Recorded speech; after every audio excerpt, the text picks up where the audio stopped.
All right. By the way, my name is Versatile, aka the Alkebulan. Trust the name you can trust when it comes to all things reactions. And right now, we're going to react to the 20-year domino effect by obviously by Deleted Villain. So let's just get straight into it. No delay. If you're a Drake fan, hit the subscribe button. Travis Scott fan, hit the subscribe button. Pusha T fan, hit the subscribe button. You know what I mean? If you're a fan of this type of content, hit the subscribe button. If you're new here, you know what to do. You know what I mean? Like, comment, share, subscribe. If you're new, if you're not new, then obviously you know what to do. Keep sharing it. Leave a comment. Let's go. Like, I apologize for the mishap. You know what I mean? It's been over 24 minutes and there's been a mishap already. But anyway, let's go. Travis, why would you pick two first names as your rap name? That's a valid question. You cried in front of me, you died in front of me. Alright, so Pusha T just body slammed Travis Scott on new track So Be It. Calabasas took your and your pride in front of me. And some of y'all over there confused like, wait, what Travis for real do? Bruh, everything. He did everything. He's literally J. Cole's doppelganger at this point. He's his twin. This is deeper than bars. This is spiritual warfare with the beat, and Pusha came with the blade, and I don't blame him. So let's start with the obvious. Drake went on Meltdown and dissed Pharrell. I melt down the chains that I bought from your boss, give a fuck about all of that heritage. He said he was gonna melt down the change he bought from. And listen, this is the thing as well. I need you to understand this, and I've said this before, but I got to re-say it again. But basically, when it comes to disrespect, if anyone disrespect Pharrell, you know what I mean? Pusha T is on the smoke already to defend his, you know what I mean? His brother, like Pharrell and Pusha T and all, even No Malice, like they're brothers. So it's like, not obviously they're not. Pharrell and Pusha T are not blood brothers, but like, you know what I mean? But at the same time, that brotherhood there, do you know what I mean? It's enough for Pusha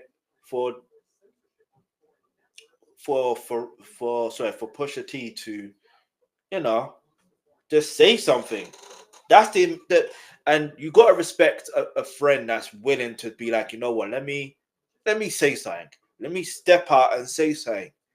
You know what I mean? And you could say, well, why didn't you say it there and then? Who knows? But it's good. It's like the timing is the timing, isn't it? You know what I mean? And it's not even just that. You know what I mean? Even Kendrick said he will inherit Pharrell's beef. But let's keep it moving. Let's go. From Pharrell's heritage auction, like he was on some type of Pawn Star episode or some shit. Drake over here really flexing Pharrell's chains as if. And I promise you, I can't lie. When I thought at first that Drake brought the chain from Pharrell himself, but nah, he didn't. He got it from an auction. So that's even like, come on, man. But even if he got it from Pharrell, that's still a worse thing to do. Like, how are you doing that? Why would you do that? But let's keep moving. Let's go.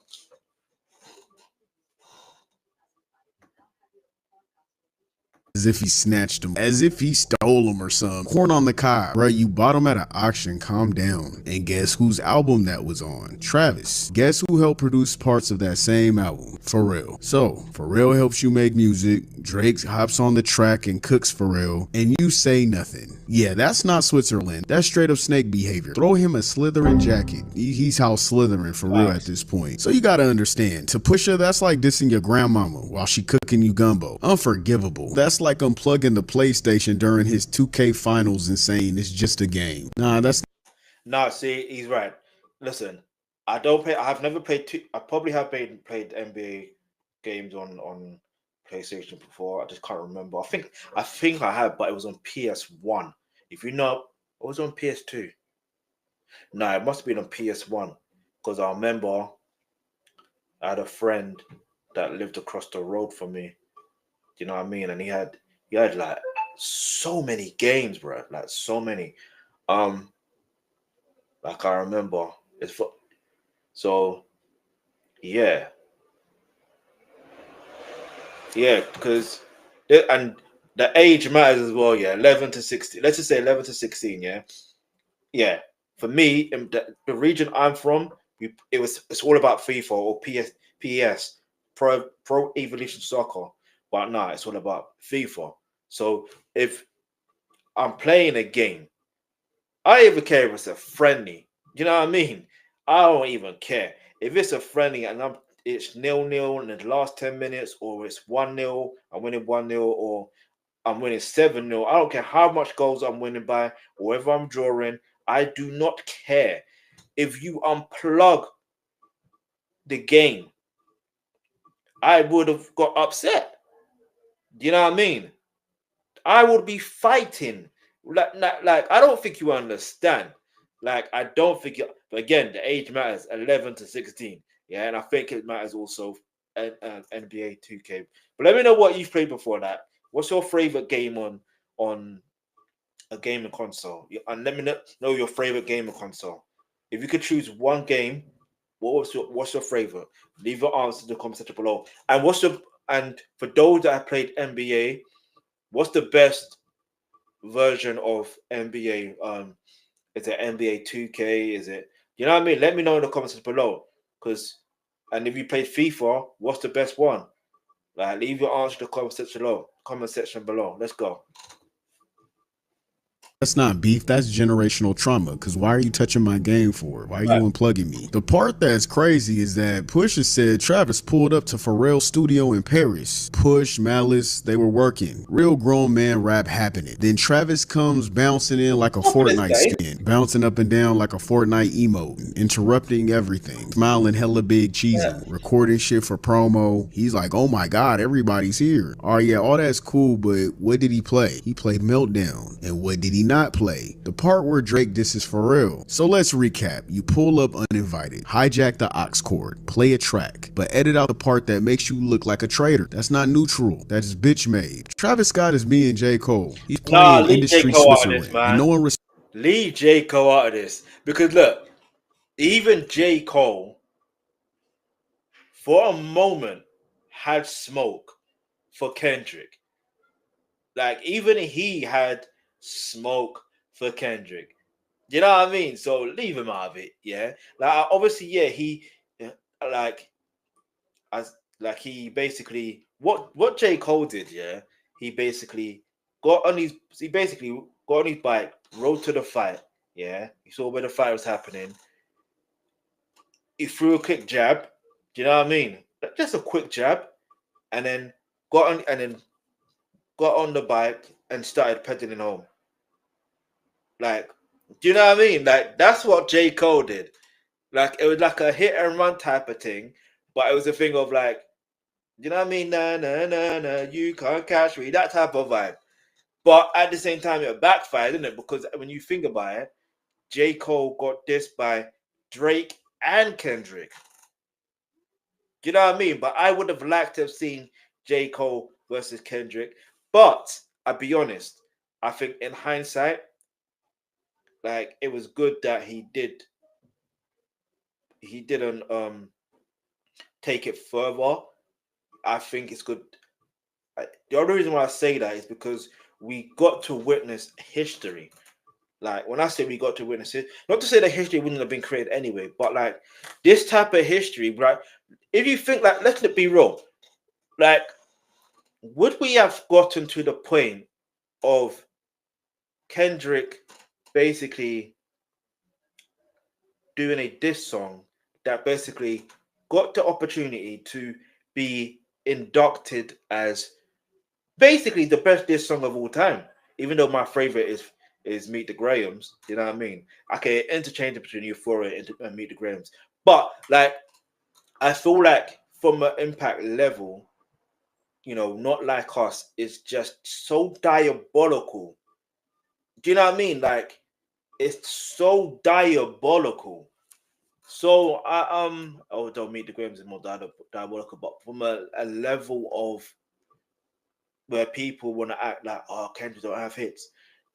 Do you know what I mean? Like, he's always got hits, but it's the thing of this, just to let you know that when he's ready, you know what I mean? Like, he can work with another LA native and just create like a banger of all bangers. You know what I mean? So yeah, man. At the end of the day, who knows what could have happened, man? Like, who knows? But I feel like you can't compare the two. You know what I mean? Like, unless Travis Scott, you know, this is Pusha T, then he apologized and tries to delete it, then compare it. But other than that, there's no point. So let's go. respects that. He's shameless. It all came from actually being in carrying the, the Utopia briefcase. Right. Yep. Doing his whole spiel. He comes, he interrupts the session. The next day, the meltdown verse or whatever comes on, talking about Melting Pharrell's jewelry. and all of that. That was a corny, like, you shouldn't have been here anyway. Him specifically too. I don't take it as personal as I should. It's Travis. He's harmless. I'm not into his whole makeup. I took it there. And then to to come back in our fold. To make a point of... Yeah, to invade the fold and then, do all that he did. It was like, man, I was corny. He's shameless. He does it. You've seen him do it to everybody. I've definitely had to put my hand on your shoulder before. You died in front of me. You cried in Calabasas took your bitch and your pride in front of me. I had to help you. People take that type of shit for granted. So what is Push really saying here? Travis is a fake neutral, a no pics type of dude. Whoever got clout, he's next to them like a wireless charger. He did that with Sicko Mode. Drake low-key disses Kanye, and Travis was silent about it. Yeah, do you know what? Think about it now. When I was thinking about it, like, why would he diss? It's like, we know why Drake would diss Kanye, we know, all right? But then it's like, why would Travis Scott stand next to Drake, knowing that he's dissing the person that basically put you on? Like, why would you do that?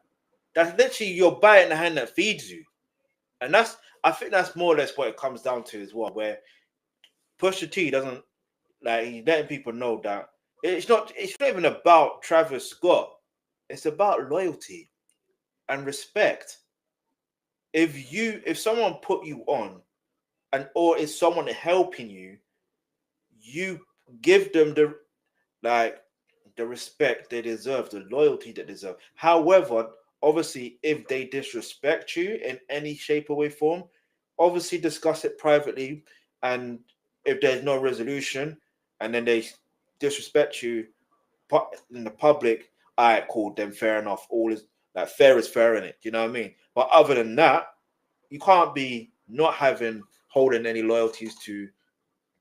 It's magic, because I'm trying to think of another example to give you in terms of that. All right, put it this way. Here's an example, right? And it's also from another rapper and another music producer perspective, right? 50 Cent. Bear with me for a moment, right? Here's what I'm going to say. Imagine he has and holds loyalty and respects Eminem and Dr. Dre. Do you know why that is? He does that because they helped his career. They have helped him in so many ways. Yeah? So much to the point where when it came to the Super Bowl performance, 50 Cent wasn't necessarily supposed to be there, so to speak, but Eminem requested for 50 Cent to be there. Do you get it? So, and even when 50 Cent had, or still has beef with Ja Rule, but you know what I mean? Like, he took on that beef as well.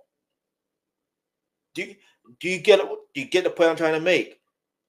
So, there's that example of when you have loyalty to someone and someone respects you, it's cool. If they don't respect you, then it's mad, because it's like, all right, cool. All right, if you want to be disrespectful, all right, cool. We want to treat you like you're supposed to be an op. Anyway, let's go. I don't want to say too much. Let's hear what Deleted Vanessa say. Nothing nice. Ooh. Ooh, checks over stripes. He's back. He's back. And then go and hype up Future and Metros like that on his stage. Travis is on stage like, play that. I want to hear that. Please, bro. I'm sorry, bro. Metro's trying to get out of here. Nah, Metro, you gotta let that shit go right now, bro. Them selling dope, is you like that? Man. And he that dun-dun-dun-dun-dun-dun. Travis, if you don't pick a side or pick a struggle, you can't keep playing middleman in rap wars like it's dodgeball. Push basically called out Travis the same way I feel like Kendrick and Drake should have called out J. Cole. He said it straight up. Travis, you got no... He did like, hear me out, yeah? Hear me out. Excuse me. He did call, like, J. Cole was called out by Drake, and so did Kendrick Lamar. So let's not use that as, I should have did this. He should have, like, he was called out. You know what I mean? He was actually generally called out, and I think that's what makes it even more of an interesting. Because I'm like, oh, why is he dissing him? Da, da, da, da, da, da. Then I realized as the time progresses, you start to realize that, raw, okay, that makes more sense now. And this is why I'm reacting to this as well, because it gives you, and it also gives me, a perspective of, okay, if this was supposed to happen, you know what I mean? If this was supposed to happen, just imagine what it would have been like if... Anyway, I'm waffling. I can't even lie. I'm waffling because I forgot about to say. Let's go. No loyalty, no integrity, and no spine. Push didn't just call Travis a cloud chaser. He called him a whole whore. Yeah, you heard that right. He called him a whore. He's a whore of the industry. Not sexually. Nah. More like, you know, mentally and spiritually. I'll link with anybody if it helps my brand kind. Push basically said he got that weak quality. I've already dealt with dudes like this. I ain't one of them. Basically saying you can jump from Ye to Drake to Kendrick all you want, but you're not about to jump and do those emote dances in my circle. And Push made it crystal clear. This wasn't about promo, wasn't about headlines, wasn't even about Travis. It's about loyalty. He said, hey, Pharrell helped you, he fed you, and you let a diss slide on your album with his name on the credits. That's like eating dinner at someone's house then leaving a 1-star Yelp review from their Wi-Fi. And what made it worse, Travis tried to pretend like none of this shit happened. Something that J. Cole basically did. I'm still on J. Cole's line. I can't stand him. Travis out here showing fake love to everybody, hyping up each artist like it's all peace, while letting them violently diss each other on his tracks are right there on his stage. Travis over there smiling in Pharrell's face, but then I'll just do it from here.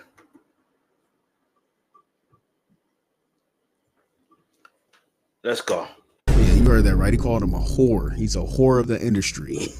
Not sexually. Nah. More like, you know, mentally and spiritually. I'll link with anybody if it helps my brand kind. Push basically said he got that weak quality. I've already dealt with dudes like this. I ain't one of them. Basically saying you can jump from Ye to Drake to Kendrick all you want, but you're not about to jump and do those emote dances in my circle. And Push made it crystal clear. This wasn't about promo, wasn't about headlines, wasn't even about Travis. It's about loyalty. He said, hey, Pharrell helped you, he fed you, and you let a diss slide on your album with his name on the credits. That's like eating dinner at someone's house then leaving a 1-star Yelp review from their Wi-Fi. And what made it worse, Travis tried to pretend like none of this shit happened. Something that J. Cole basically did. I'm still on J. Cole's line. I can't stand his ass. Travis out here showing fake love to everybody, hyping up each artist like it's all peace, while letting them violently diss each other on his tracks are right there on his stage. Travis over there smiling in Pharrell's face, but then let Drake melt his legacy on Meltdown. So Push is stating he don't move.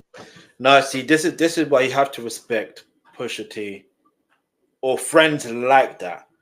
You know what I mean? You have to respect it. Let's keep moving on. Move like that. He's basically saying, bro, I'm not doing that neutral shit over here. Don't pull that over here. We don't fake peace over here. We do real loyalty or real smoke. So let's be honest. Will Travis clap back? Hell nah, you know he ain't gonna do that. He's not a rapper like that. He ain't a battle rapper. He records like he's inside of a lava lamp. You think he's about to go bar for bar with Pusha T? Hell nah. Pusha writes real diss tracks like he's avenging a fallen samurai clan. Meanwhile, Travis is in his Batman outfit posting a blurry pic of his cereal like everything's fine. Push over here writing in a candlelit room with a quill, whispering Latin curses while violins is playing in the background. I mean, they're not the same. It's not gonna happen. But yeah, this ain't just beef. This is about principles, friendship, legacy, and lines you just don't cross. Travis played both sides. And honestly, I don't even think Push is mad for real like that. He just calling it how he sees it. Checking folks without raising his voice and shit. If it's just him saying, yeah, I don't move like y'all do. Basically, pimp slapped the fuck out of Travis without having to even do that. I think y'all forget who Pusha T is. He got a microphone and a memory. He don't let shit like that slide. So let's keep it. And plus, he did say in one interview that he's got bars for literally everybody. Let's rewind it from here. All right, let's keep it moving. Let's go. All right. I appreciate your patience, everyone. Make sure you hit the like button, hit the subscribe button. Let's go. Get me. Played both sides. And honestly, I don't even think Push is mad for real like that. He just calling it how he sees it. Checking folks without raising his voice and shit. If it's just him saying, yeah, I don't move like y'all do. Basically, pimp slapped the fuck out of Travis without having to even do that. I think y'all forget who Pusha T is. He got a microphone and a memory. He don't let shit like that slide. So let facts. And plus also, you know what? Also, there was an interview. I forgot who it was with, but he literally said, this was years ago. He said he's got bars for everybody. Everybody. He's got them ready and waiting. It is what it is, right? It is what it is. Let's go. Let's keep it lit for the kids who ride for Travis Scott and don't know their rap history, or maybe even the new rap fanboys. A lot of people don't know their rap history, so I guess we'll do a little history lesson. I didn't really feel like doing that. This ain't random. It's a long time coming. This bar is honestly layered as hell. This little jab Pusha T threw at Travis. You cried in front of me. You died in front of me. Calabasas took your bitch and your pride in front of me. That wasn't a sneak diss. That was a generational backhand powered by 2 decades of unpaid invoices, stolen drip, and fake neutrality. Because what you just witnessed on So Be It isn't just about meltdown. It's part of a long-ass domino effect that started all the way back in 2002 with the Clipse, Birdman, Pharrell, and Lil Wayne, and just ended with Travis Scott being everybody's favorite fence sitter at this point. So if you're for real confused why Push is pressing Cactus Jack this hard and this crucial, let's look back at the whole situation. Cactus Jack, yeah, because of the hair. If you understand, you understand. Like, I got that reference straight away. Hey, delete villain. You really are a villain, bro. Let's go. It all starts with the track What Happened to That Boy in 2002. What happened to that boy? Birdman got the Clipse on the feature, and the Neptunes, aka Pharrell and Chad, produced the beat. And guess what? Birdman never paid him. Not at all. That's right. This is what I do not understand. How do you not? Like, I could understand, right, if they're amateurs, they're just coming into the game. You know what I mean? I could understand it from that perspective, where there was no contract, or there was a contract, and you know what I mean? I could understand that. But you got to remember, at this particular time and this particular moment, when it was the Neptunes, this was them when they were about to reach their peak. Like, they had a phenomenal run. Chad, Hugo, and Pharrell, the Neptunes, they had a phenomenal run. And you got to understand that song was before, that song was like after Grinding by the Clipse. Do you understand? Do you know how like popular and that song became? If anything, one would argue and say that is the Clipse biggest hit. All right, cool, you can say that, but at the end of the day, if you are a hip-hop fan, you know they got other hits. Do you know what I mean? You know that, but for the outsiders, do you know what I mean? This is it. But, and like that beat, it's like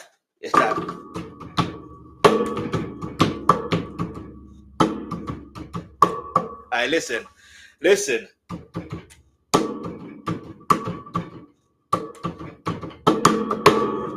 Hey, listen. In school, playing that like that in school, on the school table. Are you crazy? I know I'm showing my age, but I do not care. Like I said, how old was you at this time. Listen, show your age. It's fine. If you were young, you were young. If you weren't born, you weren't born. It's okay. It's okay. But let's go. But I just don't understand how someone can't pay for a beat, though. Someone like Birdman. And he's been in the game since the 90s. Like, he literally has been in the game since the early 90s. Like, he's deal with Universal Records. Like, ask Wendy Day. If you know about Wendy Day, do you know what I mean? She's the one that helped them get that deal. Yeah. Do you know what I mean? So it's not like they're not new to money. The guy been flossing for decades. So it's like, anyway, let's go. How?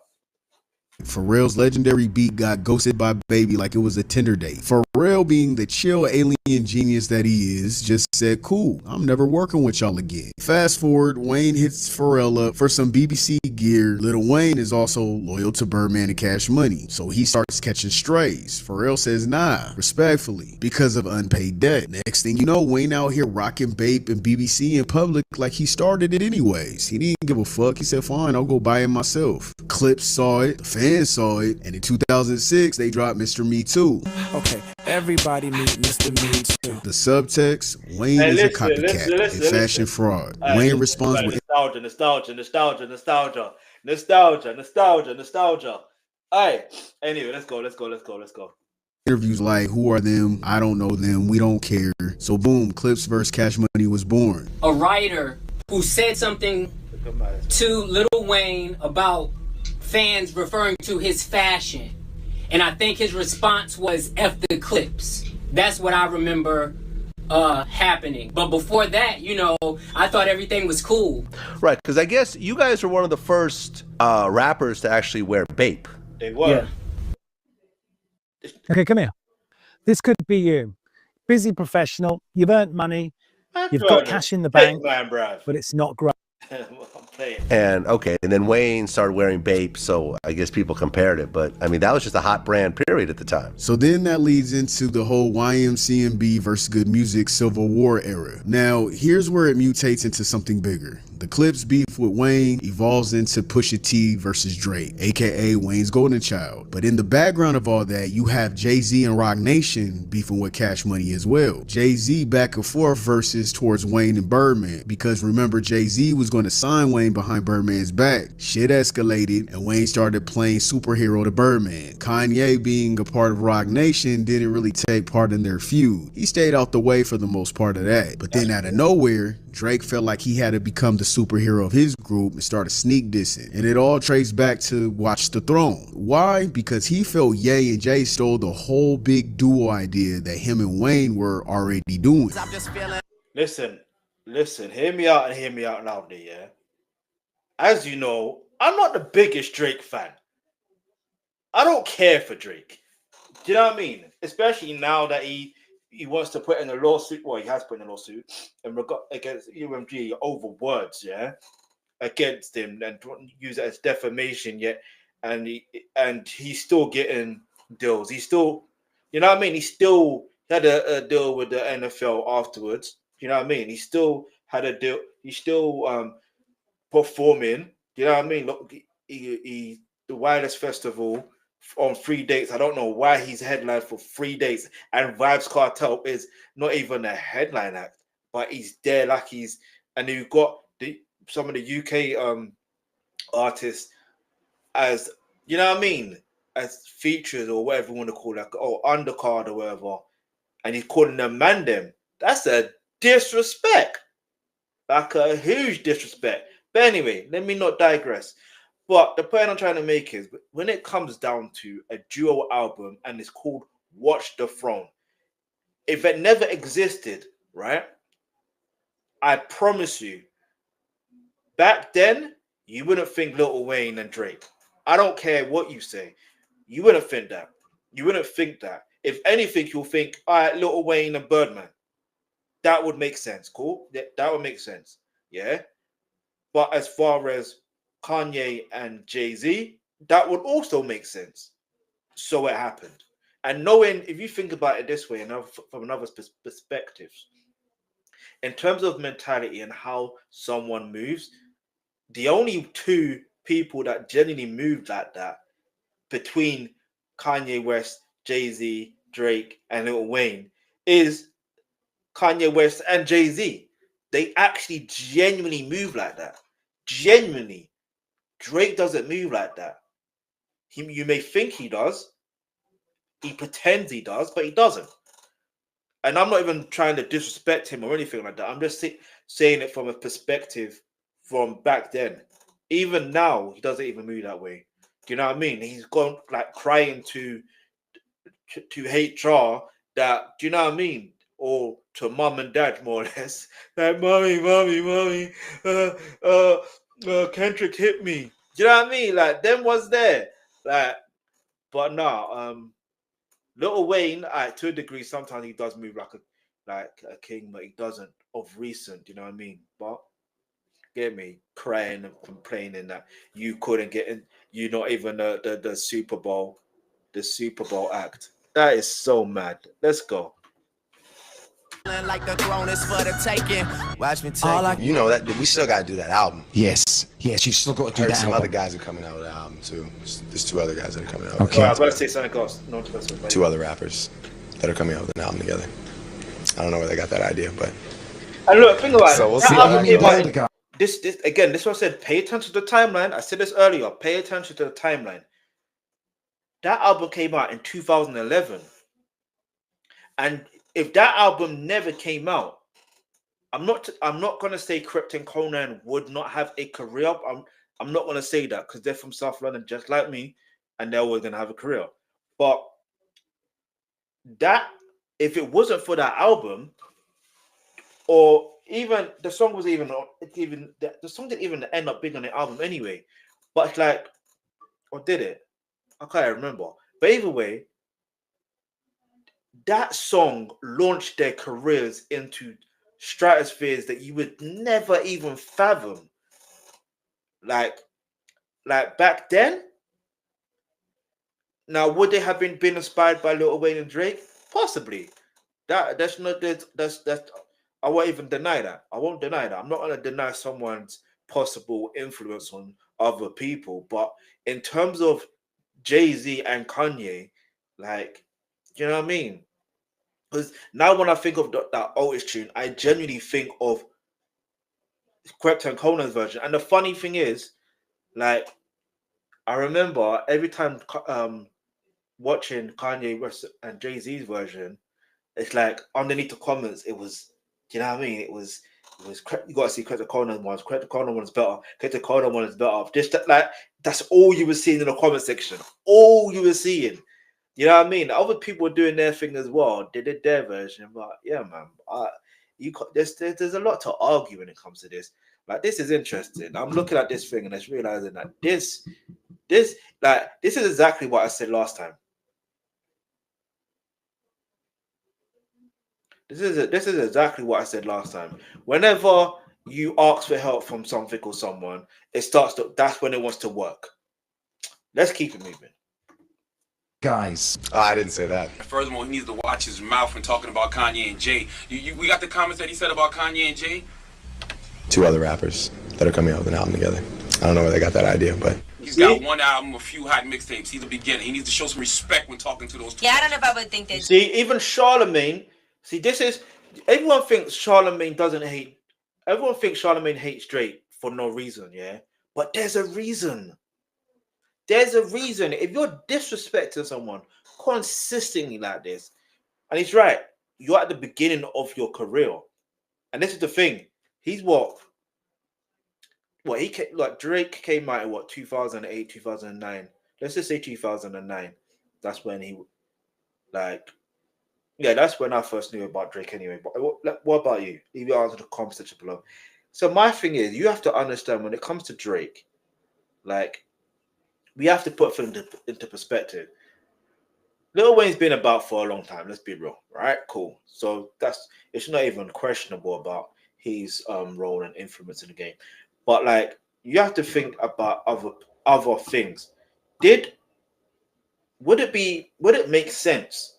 These are the things you have to think about. Would it have made, like, if it was 2020 or 2021 and then they made a Watch the Throne album and let's say the Watch the Throne album never existed from Kanye and Jay-Z, then yeah, you could argue and be like, yeah, that's a good move. Do you understand? That'd be a good move. I'm not a fan of Drake, but I can understand the impact he's had. You know what I mean? Whether I want to call him a genuine industry plant or not, that's up to me, because I believe it's an industry plant and he's been found out and been called out, and yeah, we keep it moving. Jay-Z and they got that idea. You need to call him Mr. West and Mr. Carter, not those two other rappers. Drizzy saw Watch the Throne and was like, hold up, that's our thing. And just like that, boom, Kanye versus Drake was born, throwing subs at each other in interviews and in songs. Then you got Kanye running Good Music and Wayne running Young Money. This is where it gets a little crazy and intense. You got the whole Common versus Drake beef. Common was one of the artists signed to Good Music. That wasn't over bars, that was over Serena Williams. Like, forget the pin game. This was tennis court tension. Common dated Serena from 2007 to 2010. And right after the breakup, Drake pulled up like a light-skinned opportunist with a courtside seat and a soft smile. He put his cape on. He wanted to be Super Saiyan Serena. Common heard the subliminals and said, oh, all right, that's what we on. He dropped soft, basically calling Drake soft, with the lyrical equivalent of an open hand slap. Drake responded on Stay Scheming. It bothers me when the gods get to acting like the bras. With the fake tough guy flow, and Common wasn't having it. Everybody know you're sweet. What the problem is? Son of a bitch, I imagine what your father is. Called him Canada Dry and reminded everybody that passive aggressive don't work in Chi-Town. Can't say my name but rap about a nigga's wife. You so black and white trying to live a nigga's life. I'm taking too long with this amateur guy. Listen, this is when I knew Common won this beef. And it's funny when I think about it. Not funny. It's so interesting, yeah. Drake, for his credit, you know what I mean? If you're talking about rap beefs, for his credit, he's been in a few of them, right? But he won against Meek Mill, unexpected, but he won. He went up against Common, he lost. Now, the reason why I mentioned Meek Mill is because Meek Mill is he is a lyricist as well. Don't get it twisted. He's a battle rapper. That's what he was. That's his foundation. So that's why it was very interesting to see how he lost. So that's what I'm saying. Don't write off Travis Scott. You just never know, right? Don't write him off just yet. But I will say this: Common bodied Drake, and who else? Joe Budden as well, Pusha T, and Kendrick. What do they all have in common? Excuse the pun. Like, what do they all have in common? Isn't it not that they are actually known for being lyricists? Like, they are known for being lyricists, like top tier lyricists. You know what I mean? So eventually you come up against someone. It's like, I'm going to use sport as an example. I don't know if you know about, like, all right, I don't know if you know about soccer. You call it soccer, it's football. But basically, for example, Chelsea, when Chelsea were playing in the Europa Conference League, people would be like, oh, it's too easy for you guys, blah, blah, blah. Shouldn't be in that league. You're playing no one, blah, blah, blah. Cool. I understand that. But, for example, when we beat FC Noah, when Chelsea beat FC Noah, that 8-0, what was so interesting about that particular time is, yeah, they may have been unknown and they're a relatively new team. Like, the point is the levels are just different. Do you get it? Like, with no disrespect to FC Noah, do you know what I mean? The levels were different. Like, Chelsea were just too good for them. And they used their people want to say B team, but they used a different squad. Do you know what I mean? Strictly, that was for the Conference League, Europa Conference League, which Chelsea ended up winning. You know what I mean? Because technically they were favourites to win it. You know what I mean? It would have been diabolical, and if they didn't win it. However, this is the other thing. this is why it was diabolical for Meek Mill to lose against Drake, because you would have expected him to win, but he lost. Now, the thing about this whole Common versus Drake thing, I knew straight away that Drake is not beating. I think the funny thing is I feel like I think this is where I kind of lost. Obviously, I don't want to say lost respect, because like, who am I for Drake to for me to have respect for Drake and to lose it? Like, who? Yeah, me. Drake don't know me. Yeah, me. I don't know Drake personally, and I don't want to know him personally. But the whole point is, if you think about it from a logical point of view, it's like, you know, like, no, even that. When I think about it, that's probably the time when I just had no more respect for Drake as far as an artist. I don't know how to explain it. It was like a natural thing. Because I was thinking to myself, why is it? Like, it got to a point here where in one comment section I put, Drake is just, what did I say? I put Aubrey Graham is an actor playing a rapper, and the rapper's name is Drake. Like, I put something along those lines, and I remember getting a lot of hate, and I stood by it because I'm like, because that's just how I see it. But now listening back to this, I'm like, now it makes sense to why it's that way. Let's go. God, you ain't wetting nobody, nigga. You Canada dry. We all don't like passive aggressive people. That's why I don't like J. Cole. I can't stand it. But eventually Drake's dad had to step in at the Grammys saying, y'all better squash that mess before it hits the red carpet. And they did. Peace was restored. But the Serena saga, that's legendary petty, and we all know about that already. And then there's Big Sean versus Drake. Now, it wasn't some loud rap beef. It was more like a shady Cold War with ad-libs and side eyes. That all started when Big Sean felt like Drake jacked his super duper punchline flow. I came up with the rhyme scheme a lot of people thought he came up with, but I call it the super duper flow.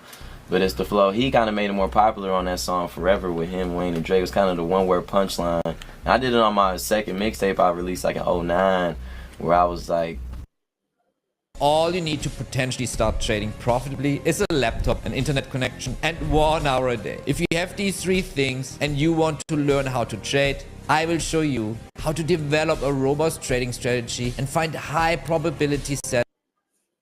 I'm super duper trooper, used to the bottom scuba. I am the king of my castle, Cooper. You guys remember that flow, the pause, punch, and metaphor. I'm on the top floor getting brains, high learning. The very flow that Big Sean made hot. And suddenly Drake is using it like he invented it, stole it, colonized it. Swimming in the... And this is what Drake has been doing for the majority of his career. Do you know who's similar to that? Taking people's bars or flows or styles or, you know what I mean, ideas. Remember what Tupac said? You copied my style.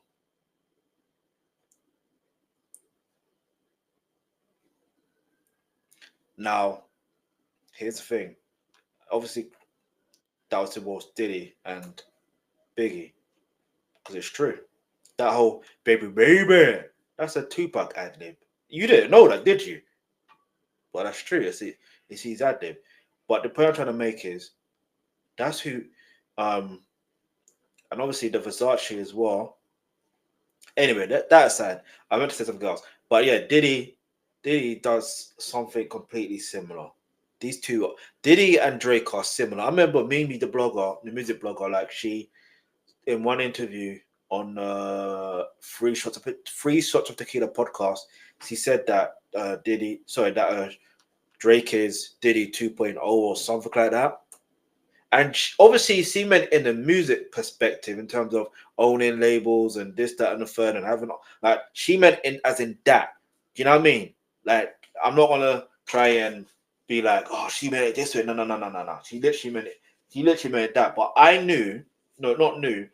commented and I said, it's a double entendre. What Mimi, the music blogger, said is a double entendre. Don't ask me why I said that. I don't know why I said that. Do you know what I mean? I don't know why I did actually. I did. Did I? I can't. Either way, I said it. Right, and it's like look at it now. Look where we are. Let's go. Money, come and find me, Nemo. Then Drake started to sneak diss him. But get it while you here, boy. Cause all that hype don't feel the same next year, boy. Slipping in Big Sean's signature boy ad-lib while also low-key coming for Kanye and Sean at the same time. Don't make me take your life apart, boy. You and whoever the fuck gave you your star, boy. The shade was subtle but disrespectful. They would eventually patch things up until Kendrick dropped that control verse, and that lit the whole thing on fire again on Big Sean's own track. Now Drake's salty, Big Sean's embarrassed, and Kendrick just smiling like a villain. This beef wasn't loud, but it was hella petty, hella personal. It officially ended once they collabed for that Blessed track. And then of course Drake versus Pusha T, which would turn toxic and destructive. Both became the soldiers of the team. We got the story of Adidon, secret baby reveals, the whole damn internet imploding. And guess who's just standing there watching all of this shit that we just talked about happen? Guess who's standing there saying this is crazy while collecting every invite to both sides' house parties? Travis, the industry Switzerland Scott. Travis the Switzerland Scott. Oh man, Travis the Switzerland Scott. The nicknames, man. Scott is Ye's protege, or maybe even opportunist. Travis signed to Kanye's Very Good Beats in 2012, which is under the umbrella Good Music. It was a publishing deal. He was literally Ye's production baby. Came up under Good Music, using their beats, made their beats, ate their shine to develop his own. And in 2016, that deal quietly ended. And that's when Travis basically drifted away. Started working with everybody. 1 minute he's Ye's guy. Next minute he's collabing with Drake. Then he's filming Pharrell listening to Utopia while hiding Drake's diss on Meltdown. And Pusha sees all of this shit. Remember, Travis came up under Pusha and the other Good Music artists as part of their team all those years. And in his eyes, that's not business. That's betrayal. He knew the tension between Young Money and Good Music. He's seen everything that happened behind the scenes all those years. He said Travis has no picks. Basically, Travis is loyal to only his vibes. So watching quietly, Meltdown was Pusha's final straw. And here's where the dagger lands. This is so the layers are deep. The layers are deep. Because you wouldn't even think or fathom that these things are happening. Like you wouldn't even fathom, but it goes beyond what we're just witnessing. I think here, this is what I personally think. I think what's gonna happen is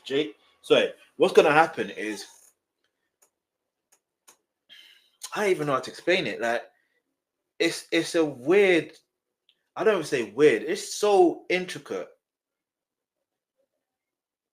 Because it's like even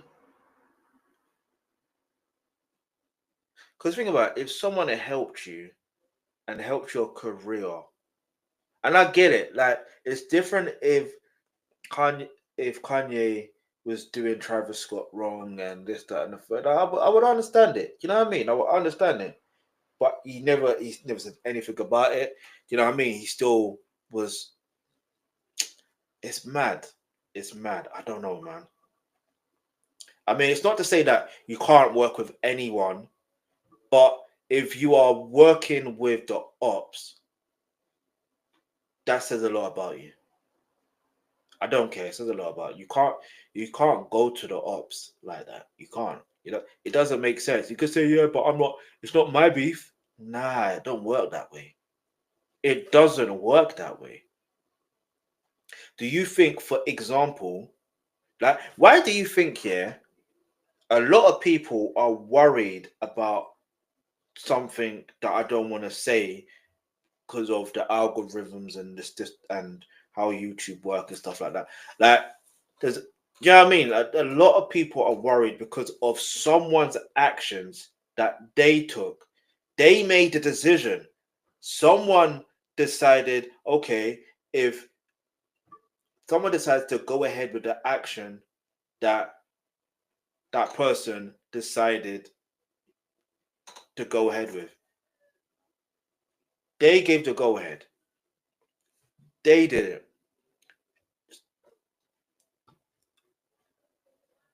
Like, who do you hold loyalty to? If you naturally hold to yourself, what are you gonna do in a situation like that? Are you gonna have to say, you know what, I'm not on this, I'm not on this? You know what I mean? The same way that Muhammad Ali said, I don't have a problem with these people. You know what I mean? Vietnam didn't call me this and that. You know what I mean? Whereas people back home are calling me this. There's only a few people like that that can genuinely be, I won't even say neutral like that, but like just be on the perspective of like, this ain't my problem. You know what I mean? Like if Travis, like, don't get me wrong, if Travis got to say, listen, this is not my problem, like I need to speak to Kanye and be like, listen, this is not my problem. This is your problem. Please resolve this. Let's resolve this. Even if I get on this track with the op, maybe this will help, you know, build the bridge, help reconcile or whatever the case may be, bring peace. You know what I mean? That fair enough. But he's not doing that. You know what I mean? If it's a thing of if that person's dissing that person, it's like you're still there. You're on both sides. Which side are you on? You can't be in the middle. Which side are you on? Lands. Drake disses Pharrell on Meltdown. Talks about melting his jewelry, disrespecting the legacy on Travis' album. And Pharrell, who's part of that album's production, that's just chilling. That's weird. He's not knowing what's coming. He's blindsided. Pusha says Travis pulled up to Paris, walked in Pharrell's session, smiled and danced in their faces, filming them for promo, but he fails to play Drake's diss verse. He finessed that, and when the album dropped, Pharrell gets torched. Pusha was right there and he said never again. You cried in front of me, you died in front of me. Calabasas took your bitch and your pride in front of me. I mean, two things stood out the most to me. Besides everything else, two things really stood out the most where I feel like he was trying to drop a bomb on Travis. Her Utopia had moved right up the street, and her lip gloss was popping, she ain't need you to eat. Her lip gloss was popping, she ain't need you to eat. Of course, that's Kylie Jenner, the billionaire lip kit queen. Notice he says her Utopia. Her Utopia. Even though the word Utopia makes us think Travis to let us know that's who he's talking about, he said her Utopia moved up the street. Her Utopia had moved right up the street, and her lip gloss was popping, she ain't need you to eat. And her lip gloss was popping, she don't need you to eat. And I'm sitting here like, who moved up the street? Hold on, what's going on here? Who moved by Kylie Jenner's house where her lip gloss was popping on this guy? Like, who was she glazing? But then there's that follow-up verse, which ties back into another messy triangle. The net gon' call it the way that they see it, but I got the video I can share in AE it. Tyga dated Kylie when she was 17. AE, Tyga's best friend, was there through it all. Travis started messing with Kylie right as she and Tyga was ending. Tyga would then legit demand a DNA test for Stormy because the timeline was just too close. Wait. It reminds me of that Spice Chain. If you know, you know. I probably done a reaction to a video. It's either on this channel or my other channel, but let's go. Tyga dated Kylie when she was 17. AE, Tyga's best friend, was there through it all. Travis started messing with Kylie right as she and Tyga was ending. Tyga would then legit demand a DNA test for Stormy because the timeline was just too close and too sus. He was like, yo, I think that's my baby. So who the hell is AE and why is he getting mentioned in Pusha T bars? And another way that you're able to tell that he's talking about AE, the bar itself. He says, I can share and AE it. The net gon' call it the way that they see it, but I got the video I can share and AE it. AE and share the singer. I dare you to let me build you a completely free e-commerce store preloaded with are dating. It was a clever wordplay to point exactly what he's talking about. I could share and AE it. Alright, so AE stands for Alexander Edwards. He's a Bay Area native from Oakland. And no, he's not just Cher's boyfriend. That man been in the industry. Former VP of A&R at Def Jam. Works with Tyga. Best friends with Tyga. And been running things behind the scenes with labels like Sony Music Publishing. But get this. He was also in a rap group back in the day called the A's. Alongside Ice and Speed. Speedy. They had the hyphy slaps. Their track Yada Da Mean was on MTV Jam's heavy rotation. So nah, AE, he ain't new to this. Music, fights, fashion, drama, and now sneak disses and Clipse records. You gotta respect the resume. So why was AE's name dragged in the verse? And what video is Pusha talking about? Let's connect these dots because this wasn't random. The net gon' call it the way that they see it, but I got the video I can share and AE it. Now, yeah, it sounds like a slick A&E, I could air it out bar. Yeah. But knowing Pusha, that's not all he's doing. He's throwing shade towards Kylie's billion-dollar lip kit empire and suggesting Travis wasn't the real prize in that situation. She was. But the AE part, that's different. That's not random. So Travis and AE actually had an altercation in 2024 over there in France. You know, them rich people after party. Travis and AE had a full-blown scuffle on stage. Travis got pressed, AE pushed back, and reportedly dragged Travis across the stage like a toddler at bedtime. So when Pusha says, I got the video, then name drops AE. The net gon' call it the way that they see it, but I got the video I can share and AE it. It sounds like he's using that moment to underline something way deeper.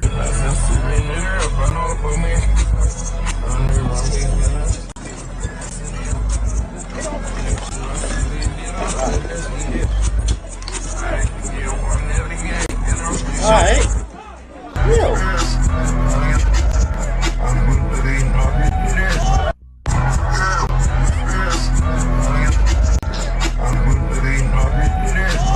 They wouldn't believe it, but I can't unsee it. Lucky I ain't TMZ it. Almost like he's hinting there's tension between Travis and AE and Tyga over Kylie again. Pusha's bar might be saying, look, she's good without you, and one of her old ties might still be circling. And that video could be something personal. It could be something personal, it could be something symbolic. It could even be the actual footage from the altercation incident back in France. Either way, it's a warning shot. And knowing Pusha, he doesn't bluff. Is everything all cool now? That was a crazy incident? What you talking about? I mean, everybody saw the video, dog. Like, it's all resolved? I'm good. Well, look, man, I mean, you don't even need a bodyguard, dog. he ain't have to work that night. He didn't have to work. Hey, but shout out Southside, that's my I know he was just defending his boy and doing what he was supposed to be doing as his boy. I don't got no hard feelings. It is what it is. It went how it went. That's it. So it was just off of you guys. It wasn't what you heard. Travis said something and approached the bodyguard. I don't want to fight. I don't initiate that shit. I don't even get money, living their dreams. I ain't about that, but you know, I'm gonna protect myself and my people. So that's it. That's all it is. So. But the whole situation's actually funny. Gets a little nastier. Kanye left Amber Rose for Kim. Amber Rose was besties with Black China. China has a son with Tyga. China started to become best friends with Kim Kardashian. Tyga would later cheat on China with Kylie. China would say fuck their family and dip. Kylie would then leave Tyga for Travis, who's Ye's protege. China would go back and circle the block and have a baby with Rob Kardashian. AE, Tyga's homie, started dating Amber Rose, and they also had a baby together. So do you see how this little love triangle just went full circle? Like, do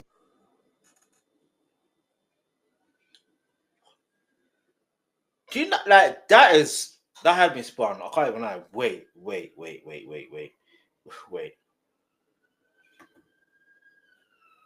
Situation's actually funny. Gets a little nastier. Kanye left Amber Rose for Kim. Amber Rose was besties with Black China. China has a son with Tyga. China started to become best friends with Kim Kardashian. Tyga would later cheat on China with Kylie. China would say fuck their family and dip. Kylie would then leave Tyga for Travis, who's Ye's protege. China would go back and circle the block and have a baby with Rob Kardashian. AE, Tyga's homie, started dating Amber Rose, and they also had a baby together. So do you see how this little love triangle just went full circle?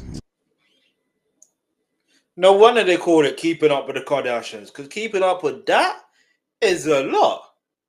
What's going on?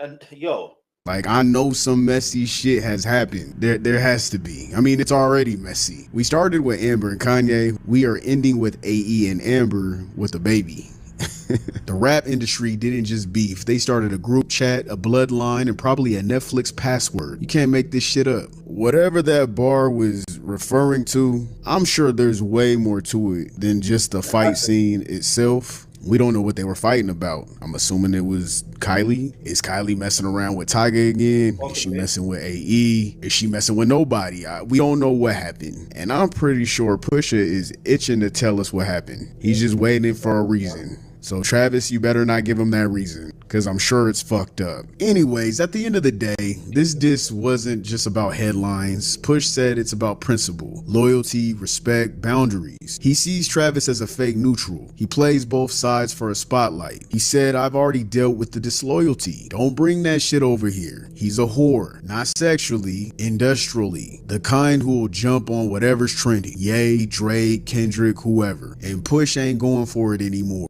The beef never died, it just evolved. So when you guys ask, why did Pusha diss Travis? At this point, it's not just about Meltdown. This is about unpaid beats from 2002, jacking people's drip since 2006, backstabbing in 2023. It's a full circle rap family betrayal saga. And Travis, by playing both sides, ended up getting cooked like the others. So nah, Pusha's diss wasn't random. It was the final domino in a 20-year timeline of disrespect. And Travis, he didn't just catch a stray. He walked into the crossfire wearing everybody else's chains, like a groupie. Let that be a lesson to all industry Switzerlands out there.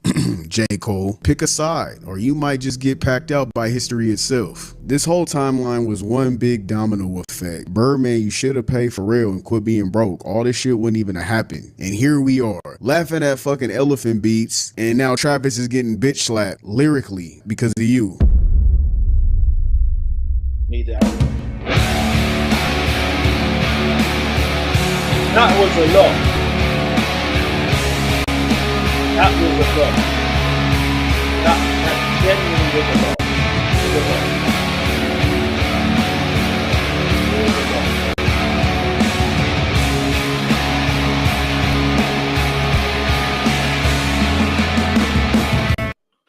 lot. Monday.com is the best AI for work. And here it was a lot. And I don't even know what to say, man. Let me just read the comments because I don't know what to say. It's just one of them ones. Give me a second. Let me just. That was a lot. That was genuinely a lot. I'm just trying to unpack what the pack out, basically. Let me unpack it. It's basically, like he said, it's just a family. It's just basically a betrayal. It's a saga of betrayal, basically. It's a saga of betrayal. Let's see what people say in the comments real quick.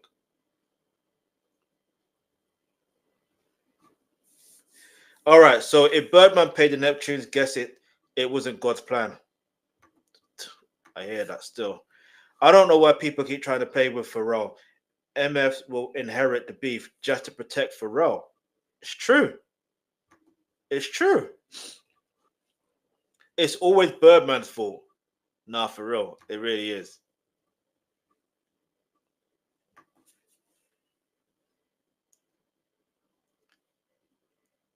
All right.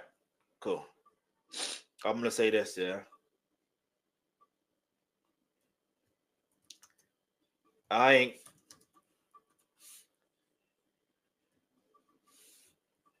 This is reason to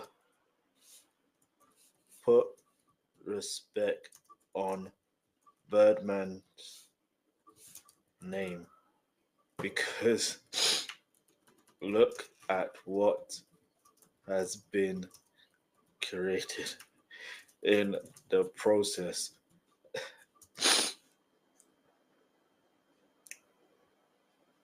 I ain't gonna say it no more. Oh man.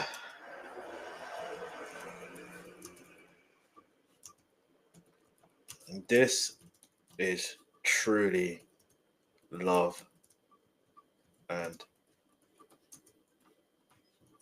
hip hop. Where is Mona Scott Young.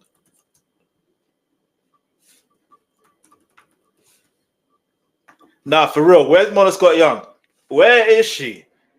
Get me? I bet she's about high directing all of this. Like, where is she? No, all jokes aside. Let me know what your thoughts are, because I just can't think. Like, why would, man? I don't know how to explain it, man. It's just one of them ones there where you have to just think about. You have to think about it in a different perspective. But anyway, give